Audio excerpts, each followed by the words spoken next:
The Jared Dillian Show. I'm Jared Dillian. This is The Jared Dillian Show. I have a lot of credit card points. I had about 300,000 miles on one credit card, and I spent a bunch of them to go to Miami. I have about 275,000 Amex points, and usually what I do with the Amex points is I go to Vegas. I get a free trip to Vegas a year, and the points kind of go a long way in Vegas. So, I think the last time I stayed at the Aria, I can't remember. But, I spend the points, which puts me in a very small minority. Most people, when they earn miles and points, they don't spend the points, they expire, which is a terrible, terrible waste. So I have a different philosophy about the points. So one feature from miles, for existence, right? If you have Airline Miles and you buy a plane ticket somewhere with miles, so you go for free. So let's say I'm going to fly to LA for free. You're not really saving money because you're going to end up spending money on a hotel, on a car, on food. So you say, well, all right, I got these plane tickets for free, but then you spend a bunch of other money. So here's the way I look at it. You should use these points for fun. That you should use them for fun. Like, you shouldn't use them as a way to save money because they're a terrible way to save money. You end up consuming more. You travel somewhere, you go shopping, you end up spending more money. But you should just think about it as fun, and you will save some of the money. So when I went to Miami, I saved, $1,000, $1,200 on a plane ticket. I still ended up spending a lot of money on a hotel and food and stuff, but at least the trip was a little bit cheaper. But I'm not under the illusion that I'm really saving money. I'm still spending money. So from a personal finance perspective, the whole points thing, chasing around these points, getting credit cards, collecting all these points, it's kind of a stupid game. And yes, you do get some things for free. I think is there a website called the Points Guy or something like that? All these ways you can get points. That's a waste of time. That's a huge waste of time.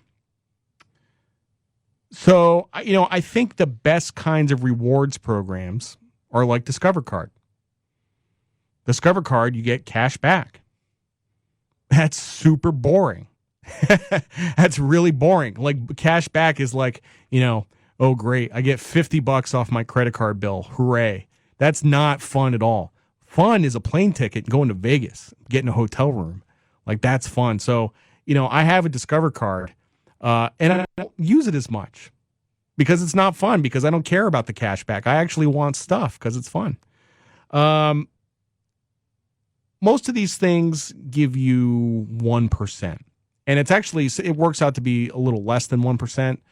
So, for example, you get a mile for every dollar you spend. And then it's not, so basically you'll end up spending 70,000 miles for a $500 plane ticket. So it's actually a little less than 1%. It's not really a great deal. Honestly, Discover is the best deal. Discover does these things where once a quarter they'll say, okay, you can have 5% cash back on restaurants. Well, I go out to eat a fair amount, and every time I go out to eat, I use my Discover Card. I get 5% cash back, and at the end of the month, I will have saved $50 or $100 or something like that. So, the average American, this is an interesting statistic. And by the way, the best way to maximize these rewards is sort of get a credit card that fits your lifestyle. The average American spends $6,477 on groceries every year. I don't know. Does that sound high or low? I can't tell. But if you got 1% of that back, you would get $64. Great. My point is, you should not be chasing this around. Once again, if you carry a balance on your credit card, which is a large majority of people, the rewards are not for you. Not for you. You're spending more than the rewards. Easy, very easy to run up $400 in interest. Very, very easy. If you carry a balance on your card, do not even think about rewards. For me, I basically this is kind of interesting. So what is the ideal number of credit cards? And everybody talks about this with the credit score. Everybody tries to game the credit score. And I think the only people who really know what goes into the credit score are the people at the rating agencies, because there's all this mythology about, if you have, 3 credit cards or 4 credit cards, that's the ideal amount or whatever. I'm not sure anybody knows the answer to this except Experian, Equifax, and TransUnion, which, by the way, those companies are not really your friend. They are not really your friend. But I have 3 major credit cards, and I have 1 store credit card. So I have a card that gives me Airline Miles, I have an Amex, and I have a Discover, and that's it. So if you think that, I'm a pretty rich, successful guy or whatever, and I should have 10 credit cards, I don't. That's all I need. In fact, I don't even need that much. I probably have 1 too many. I can probably make do with 2. I'm trying to think. I think I had another one recently, but I canceled it. Actually, no, I'm not going to tell that story. But the thing with Airline Miles is it's not free stuff. It's not free stuff. You get a flight and then you end up spending a lot of money on other stuff. So it doesn't really save you money. Here's the thing about credit cards. And there are people out there who say that you should cut up your credit cards. Just get rid of them and live off the grid, where it becomes really hard to get a hotel room, really hard to rent a car. And the reason you should cut up your credit cards, they say, is because you cannot be trusted with them. So that kind of bugs me. That kind of infantilizes people. That kind of bugs me. Like, you cannot be trusted with a credit card. I don't like that. And I would never say that to you. I would never say that to you who is listening to the show. I would never say you cannot be trusted with something. You are not in control of yourself. You can never be trusted with something. I would never say that to you. The goal of this is to be part of a civilized society and have a credit card like everyone else, because that's how you pay for stuff in 2019.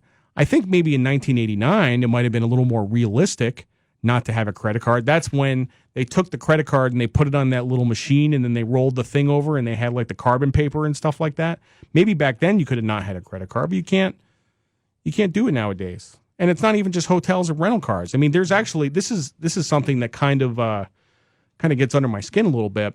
But if you go in some big cities, especially like New York, Chicago, and LA, there are businesses popping up that are cashless businesses, which really, really bothers me. Really bothers me. I was actually in Chicago. This was 3 or 4 months ago, and we stopped and got some ice cream in April in Chicago, which wasn't such a great idea. And we ended up, I wanted to pay cash, and it was a cashless business. I had to pay with a credit card. So I was thinking to myself, I'm like, what about the people who come in this store who don't have a credit card because they are unbanked? They don't have a bank account because they're poor. Like, what if they just have cash?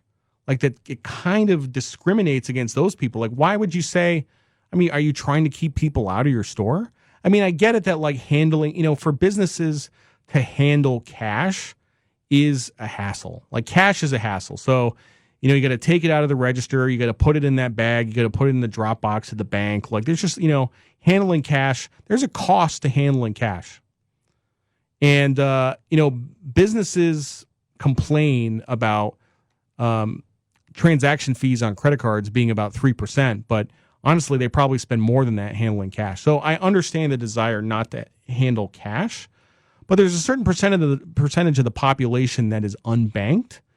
And also, just philosophically, you should be able to go about your business in the world and not leave an electronic snail trail of all the places you've been. We're talking about privacy. We're just talking about privacy here. Like, I should go to Dunkin' Donuts in the morning and give them cash, and now it's not like on the internet or in space or the government knows that I've been to Dunkin' Donuts. Like, cash, you can do things anonymously. And so people say, well, what do you have to hide? And I'm like, I'm not trying to hide anything. I'm not having an affair. I'm not sneaking around. I'm not plotting against the government. I take a dump every day. I don't want the government watching me. So I just, cash is anonymous. And, I actually, believe it or not, I've just spent all this time talking about credit cards.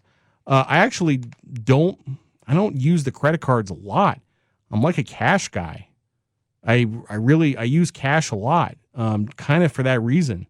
And when I go to the bank, I don't get $100 at a time, because then I wouldn't be making a bunch of trips to the bank. I get $600 at a time, and I have that for 3 weeks or a month, and I just go around and I spend cash. So cash is important, and also that that keeps me, and not like I really need to worry about it, but you should think about it too. The more you use cash, the less you use your cards, the less likely it is that you're going to get yourself in trouble with too much debt. Cash kind of solves that problem. So it's not that you can't be trusted with a credit card, just use cash. I'm Jared Dillian. This is the Jared Dillian Show.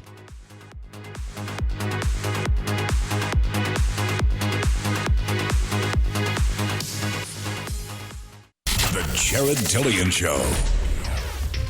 Hi, this is Jared Dillian. Catch the Jared Dillian Show from 6 to 8 Eastern only on the Smart Talk Radio Network.